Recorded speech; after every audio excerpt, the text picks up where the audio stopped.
the copycats. You have the decline in funding for social programs, and that's due to an economy that is currently recovering in the United States. And there's a lot of stress in this society. There's a lot of there's a lot of expectation for getting the job done, and the sacrifice is everything. And it's we don't invest enough in healthcare to have a healthy workforce to conduct proper business, and we're seeing it. We're seeing it because the combination of things what Bree was saying about the decline in investment in health, and also I think the stress of our society. It's just contributing to the situation that we have. So, can you blame the president? Not really. You can blame all of them. You can blame the whole executive office. There's no way he can be connected. I mean, well, it comes down. I'm not gonna say Obama. No, I'm saying that government. Period.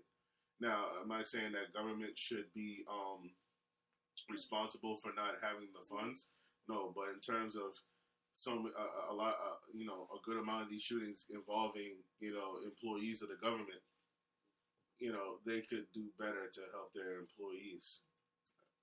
And another thing that comes to mind, because I remember studying the Columbine in grad school, and a lot of scholars, well, not a lot of scholars, but one thing that came up in the discussion was it's kind of like a Caucasian phenomenon, right? The stereotype that black people shoot up their own neighborhood and stuff like that. But it was the Caucasians who would go into and shoot people who they don't even know and have no kind of connection with. And that's not the case. It's everyone. It has no, mental illness has no color, race, age, gender. And these massacres, I'm not associating them directly with mental health, but I kind of am, because you have to have, something has to be, wrong with you mentally to just shoot up a public place where there are innocent, or maybe you don't want to call them innocent, but they're just random people. And what's going on with our children being involved in so many of these shootings? And what is contributing to the social pressure that these children are feeling? They're looking into their iPads, their devices. They can't even say hello to each other. And now, all of a sudden, I feel that there are some of these kids that, would have been okay in the past are now at a detriment because of the way our society is operating. And they have no other way to let out their frustrations than by doing some of these destructive habits. One thing that I hear constantly, and I hear the individuals that commit these crimes get a pass. They were mentally disturbed, or they were going through something, they were bullied, or they were doing something. I feel like, when are we going to start holding some of these, these lawmakers, some of these politicians responsible for supporting all these gun rights? When in the city, you can't buy, if you're from a certain area, if you're from a certain denomination, the way you purchase a firearm is totally different if you live in a suburban area. What is a woman? I'm talking about the Newtown, Connecticut, doing with an assault rifle. What war are you fighting? And then to have. They're preparing for the zombie apocalypse. But see, that's the thing, though. Well, let me say something. I'm sorry, just real quickly. Guns don't kill people. People kill people. So I don't know why she had a gun, but didn't kill someone. I believe if everybody was packing a serious weapon, this stuff couldn't happen, because you walk into the room and pull your weapon, everybody else has a weapon, bam, you get laid out. Because there's always going to be a way to get a weapon. There's always going to be a black market that supplies it. So I think it should be easier for people to get weapons. Everybody should have training in them. I don't believe in civilian populations, because it even gets worse. If you have a population that can't defend themselves and the state is corrupt and they have an army behind them, then you have massacres and genocides because those people didn't have weapons. But my point about the whole story is that alienation causes this. Because our society loves to alienate people. That's deep, Lou. We That's all, deep. we all, you know, we all in our high school had someone everybody trashed on, everybody crapped on. You know, if you get alienated long enough, you start to see everybody as your enemy. So it's easy for you to blow people away. Yeah, but isn't that self-pride, though? Self what? Pride? How? Because so what if you don't like me? No, So but I mean, what? if you have people making, like this society, we live in a society where people get driven to suicide by the masses of people. You know, people pick on people, humiliate people all the time. They always find one or two people to do it to. People cut off people instantly just because they think differently than others. Yeah, and it's like, you know, you start For to example, become alienated, and you see everybody as an enemy. I'm not saying it's right to do what it is, but I feel like all these people who are driving people to suicide are murderers also. All right, so let me just give you a little scenario because I don't know. I agree, but then I disagree because I stuttered a lot when I was younger. Like, I mean, crazy. Yeah. And I was always picked on. I didn't say, hey, yo, you made fun of me, I'm going to go shoot you. No, I said, all right, you made fun of me. You know what I'm going to do? I'm going to pull your girl with the stutter. You know what I'm saying? That's just how my mentality was. So for me, it was just like, come on, man, let's stop. But how badly were you picked on?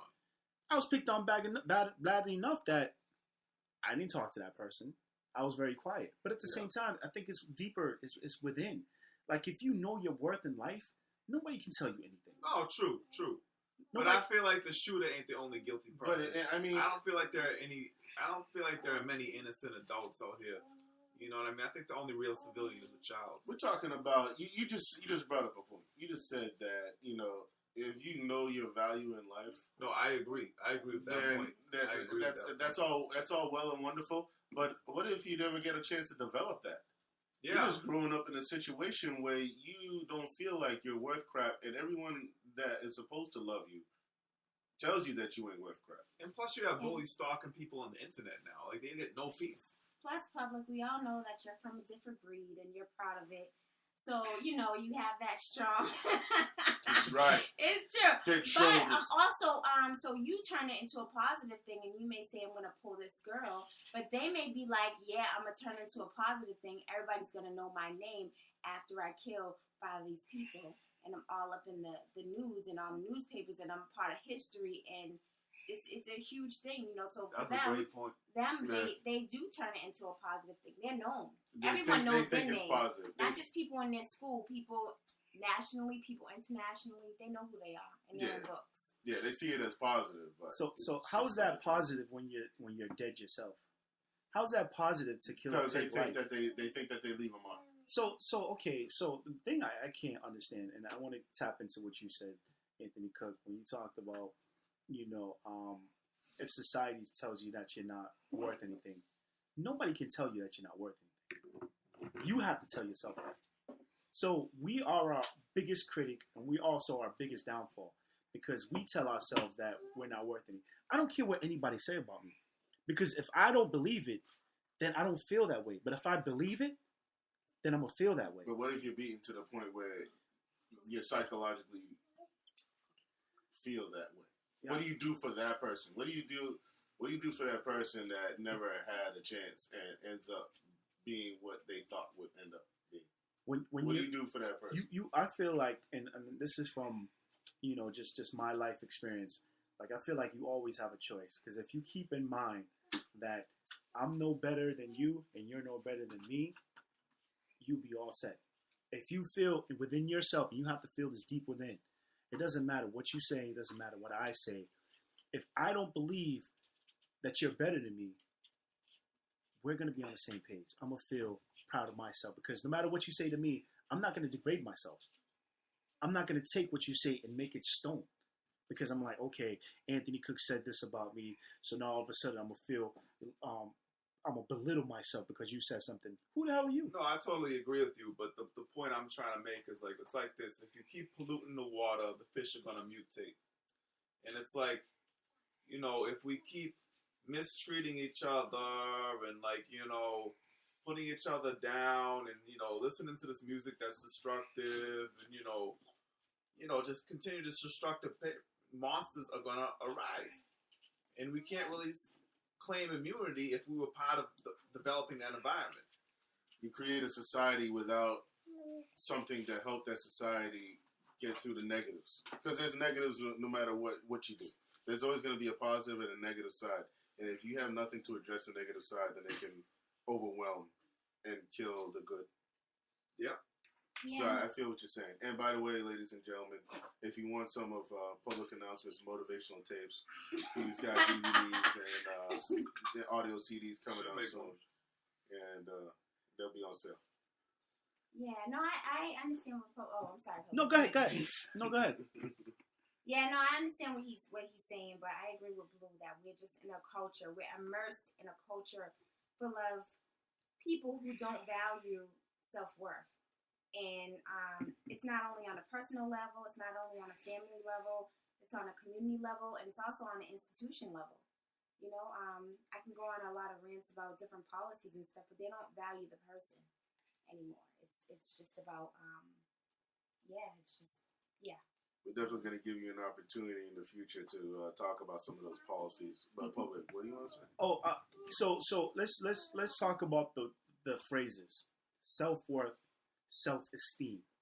What are the two key words in those two statements? Self.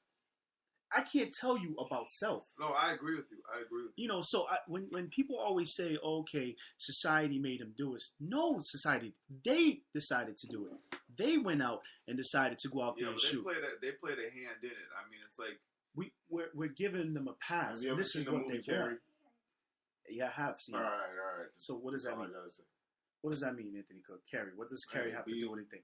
Being beaten on and made fun of, and then finally she turned into a monster and flipped out and killed everyone. Okay, so any of these individuals were beaten on? Words Carrie, don't hurt you. I think she had like crap dumped on her and stuff like that. Okay, that's a different situation. That's a movie, but we're talking about real life. Okay, so real life is much worse than the movie. All right, every day you're just not looking forward to school because, like many have said already on this panel, you're being bullied on Instagram and Facebook, and you feel awkward, and now you don't want to participate in any events at school because you're worried about being made fun of and chastised, and now you feel alienated, and there's no one to turn to because no one really cares. But not only that, public is, you said yourself. Yourself is made up of a lot of things. Just like you have different roles, being, a student, whatever your occupation is, a father, a husband, all your different roles. Just being a self is an intense thing. And there's your genes, biologically, how you're made up.